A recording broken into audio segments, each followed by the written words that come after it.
I'm Algebra Annie, and I am here to help you be successful in your algebra class. With new day comes new strength and new thoughts. Eleanor Roosevelt. Our learning targets today are: I can identify independent and dependent variables. I can write an equation in function notation and evaluate a function for given input values. So we're going to be talking about writing functions. And for right now, I want you to think, if I did something to x, what would I do to x to get y? And that's what we're going to think about when we're doing today's lesson. So here's our problem.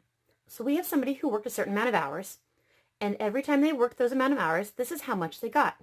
So if they worked 1 hour, they got $5. If they worked 2 hours, they got $10. 3 hours worked, they earned 15. 4 hours worked, they earned 20. The question is to determine the relationship between the x and y's. So can you come up with a rule? Can you come up with an equation? So what do we do to this x to get y? So there are a couple things. What do I do to 1 to get 5? Well, the first thing I could have done, I could have chosen to add 4. If I had 1, I could have added 4. Another thing we could have done is if I had 1, you could have multiplied by 5. So these are two different ways that you would have had 1 and gotten 5. So if I look at these two different ways, which of them would work for the rest of the points? So if I had 1 and chose to add 4, 1 plus 4 is 5. It was supposed to be 5, so we're good. The next was 2.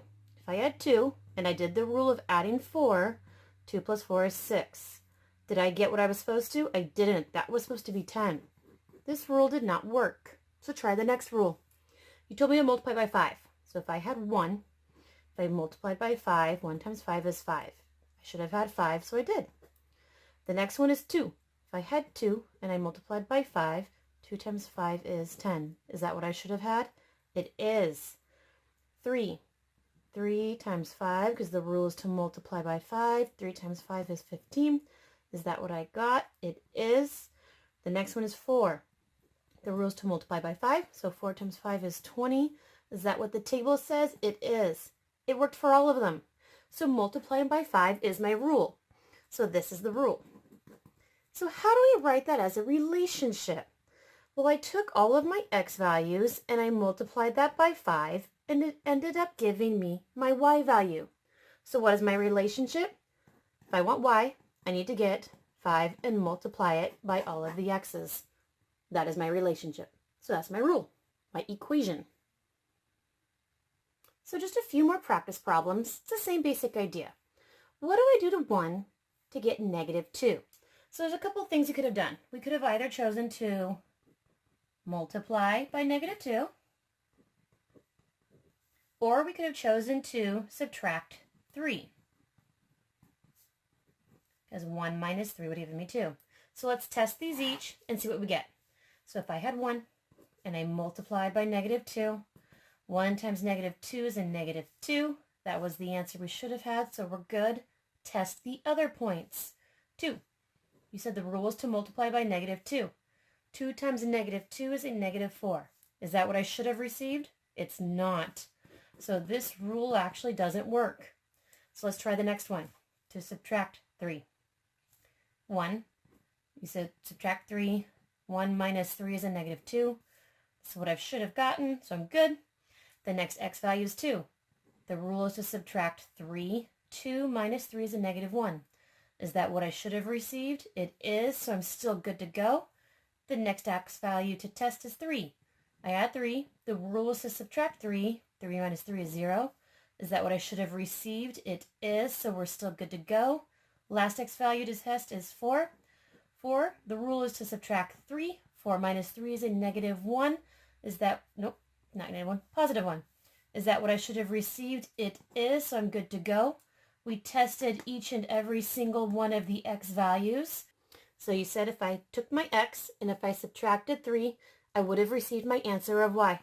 So this is our rule. Or a better way to write it is y equals x minus 3. They're the same answer. So let's practice again on this one over here. So this one's a little harder to see, but I need to, this is my xy, xy, xy, xy. Something to do to 1 to get 3. Well, I know one thing I could have done. I could have chosen to multiply by 3. That's one option. Or 1 plus 2 would give me 3. I could have chosen to add 2. So let's test these two theories and see which one gives me my answer. So if I took my 1 and I multiplied by 3, because you said that was the rule, 1 times 3 is 3. That's what I should have received. I'm good. Now 2. 2 is my x. You told me my rule was to multiply by 3. 2 times 3 is 6. That's what I should have received. So far it's still working. The next x value is 3. My next x value is 3. The rule is to multiply by 3. 3 times 3 is 9. That's the y value I received, so we're still good. Test the last one. X was 4. You told me to multiply by 3. 4 times 3 is 12. That is the answer that I received. So all of this worked. So we always took our x, we multiplied it by 3, and we ended up getting our y value. So what is our equation or our rule? Y equals 3 times x, or just y equals 3x, and you're good to go. Now we have some definitions we need to review before we can do the next couple of examples that we have. So you take a number and you put it into the equation. The number that you put into the equation is called the independent variable. And that independent variable is the x values. We're usually given our x, and we're able to determine the y based on that. The next one is the output. What do you get at the very end of the equation? That is considered the dependent variable. And those are usually our y's, because our answers are usually our y's. So we have a couple of word problems, and we need to read the word problems and identify which is the independent variable and which is the dependent variable. Another easy way to think about this, the independent variables are usually the first things that would happen in the story. That might make more sense once we do a few examples. So in the winter, more electricity is used when the temperature goes up and less is used when the temperature goes down. So what happens first? Do you set your temperature and then the outside world chooses how hot to be? Or does the outside world choose how hot to be and then you adjust your temperature based on that? So we know that the temperature outside happens first, and then that decides how much electricity the house actually uses. So we have to determine which is the independent variable and which is the dependent variable. And you've already said that the independent variable is what happens first. The outside world decides how hot or cold it's going to be first. So you know that this is the temperature outside, and how hot or cold it is outside then decides how much power we're going to use. So our dependent variable is the electricity used. Let's do another example. The cost of shipping a package is based on the weight. So when you go to the UPS store, do they tell you it's a flat $20 fee and then they determine the weight? Or do they put the package on the scale, see how much it weighs, and then tell you the cost? If you've been to the post office, you'll see that they weigh your package first, and then they tell you how much it's going to cost. So the cost to mail your package is decided by how much it weighs. They weighed it first. So if they weigh it first, then the weight is the independent variable, and then the dependent variable is going to be your cost. They weighed it, and then they told you how much it was going to cost. So to help you, usually whatever happens first is going to be the independent variable. So what happened first? The outside world decided how hot or cold it was going to be. So that was our independent variable. What happened first? You had to weigh it first. So that is our independent variable. Just a few more examples. The faster Ron walks, the quicker he gets home. So we know that how long it takes for him to walk will determine the time he gets home. So looking at this, what happens first? Well, he determines how long he's going to take, and then that tells me what time. So my independent variable is the speed at which Ron decides to walk, and my dependent variable is going to be the time he gets home. So the next one, a company charges $10 per hour to rent a jackhammer. So you keep your jackhammer for the length of your job or the length of your project, and then when you return it, they tell you how much it's going to cost, which means how long you actually had it is going to be the independent variable. That's going to decide the cost. So how much time or the hours that you had the actual jackhammer is going to decide how much the jackhammer is actually going to cost.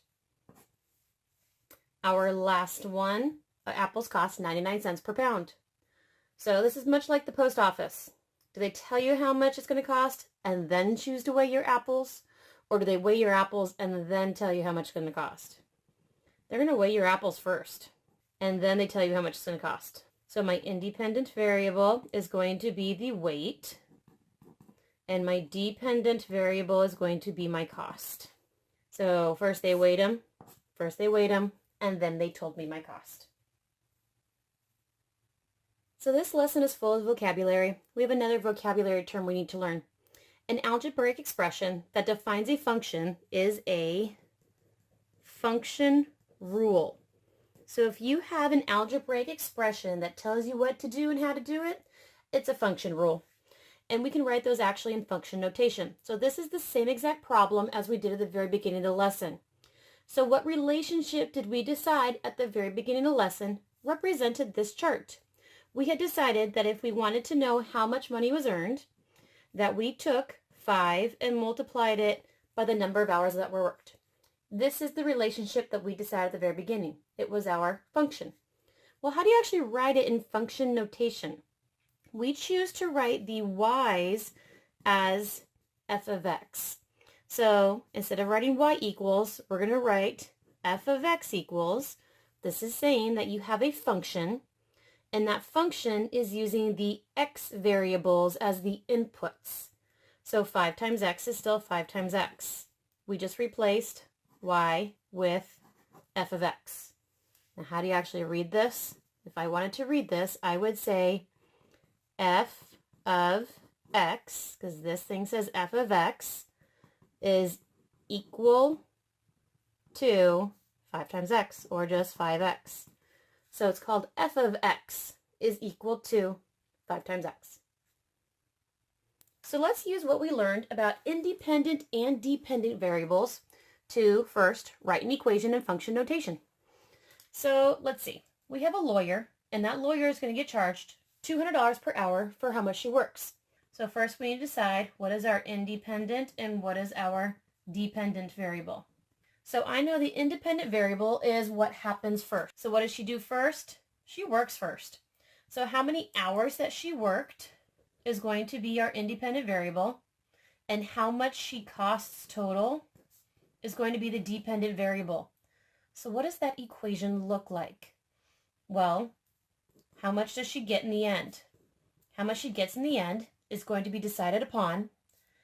She gets $200 for every hour that she works. So let's see.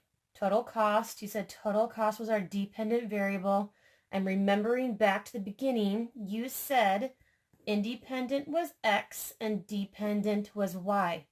So if total cost was my dependent variable, instead of total cost, I'm going to write y equals, it was $200 times hours worked. Hours worked was independent. You told me my independent was x. So y equals 200x. But the question said to write it in function notation. Instead of y, we write the function f of x equals, and it's just 200x. So my function is f of x equals 200x. So let's move on to the next one. The admission fee to a local carnival is $8. Each ride costs $1.50. So how much does it charge at the end of the night? Well, so this one's a little tricky. So you pay $8 just to get in, and then you pay $1.50 for every ride. So let's see. I need my independent variable, and I need my dependent variable. Well, the dependent variable is going to be how much I actually ended up paying in the end. How much is my end going to be? Well, I don't know how much my end is going to be, but I know that that's going to be decided upon how many rides I chose to ride. So the number of rides is going to decide how much I'm going to pay in the end. So how would this go? I know that my total cost is going to be decided upon, well, I remembered I pay $8 when I walk in the door, and then I had to pay $1.50 for every single ride that I rode. Total cost was dependent. You told me my dependent variable was my y. So he's y equals 8 plus, that's $1.50 times the number of rides I rode on was my independent. You told me my independent was x, so I multiplied to x. I'm supposed to write this in function notation. The y's are f of x, and everything else is going to be written the same. So f of x equals 8 plus 150x. Our last example, Stephen buys lettuce that costs $1.69 per pound. So my independent variable and my dependent variable. My dependent variable is going to be the total cost when I go to the register. That's going to be decided upon how many pounds my lettuce weighs. So the number of pounds. So my function notation. The total cost of my lettuce is going to be decided upon $1.69 for how many pounds it ended up weighing. You told me my total cost is my dependent. My dependent is supposed to be my y's. And you told me my pounds is my independent. My pounds and independent is supposed to be my x's. So y equals $1.69 times x, but they wanted it in function. Y's is written as f of x if it's in function notation, and everything else is written the same. Now, how do we actually solve math if it's previously written to us in function notation? So for the first problem, it says that you have a rule of f of x equals 5x.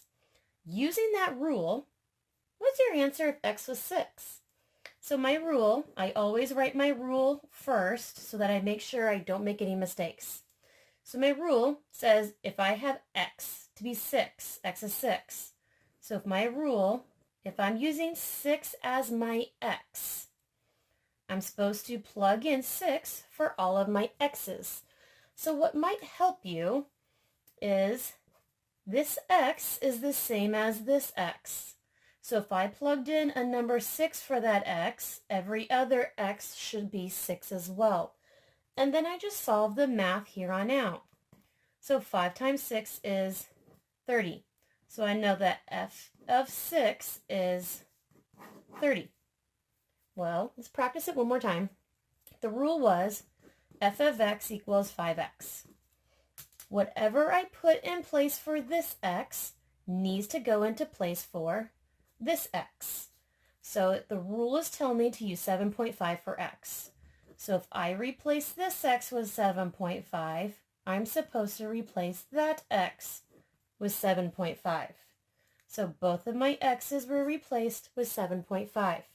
So now I just go ahead and solve the problem. 5 times 7.5 using order of operations is 37.5. So f of 7.5 is 37.5. So let's go ahead and do this example over here. The rule is still f of x equals 5. Whatever I plug in for this x, I need to make sure and I replace that x with the same number. They're telling me to use -2 for x. So if -2 replaced that x, -2 needs to replace this other x. Both x spots were replaced with the same exact number. So to solve the problem, 5 times -2 is a -10. So f of -2 is a -10. And you're done. Our last two examples on how do you solve it if it's given to you in function notation. The rule we're given is g of t. So g of t equals 2.30t plus 10. Sometimes we have more than one function written. And so you can't do an f of something because you already have another one. G of t is going to be treated the same exact way. This t is supposed to be the same as this t. So if I replace this t with the number, this t also has to be replaced with the same exact number.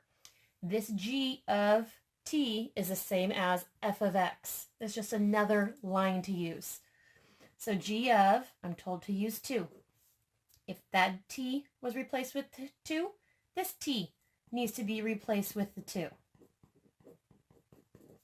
So both t's in the same exact spots were replaced with 2. Now I'm supposed to use order of operations to go through and solve the rest of the problem. 2.30 times 2 is 4.60, and you're still supposed to add the 10. 4.60 plus 10 is a 14 plus 60. So g of 2 is 14.60. H of x, it's the same thing as g of t, and is the same thing as f of x. It's just another line. So the rule was h of x equals 1/2 x minus 3. Same principle. If I replace this x with a number, this x has to be replaced with that same number. So I'm supposed to use the rule h when x is 12. So here's the rule. 1/2, my x was supposed to be 12, minus 3. Go through and solve the rule. Order of operations. 1/2 times 12 is first, that's 6. The rule is then to subtract 3. 6 minus 3 is 3. So when I had the line h, and I was supposed to use 12 as my x, my answer was 3. And then I was done. What did we learn today? I can identify independent and dependent variables. I can write an equation in function notation and evaluate a function for given input values. And I look forward to seeing you tomorrow in class.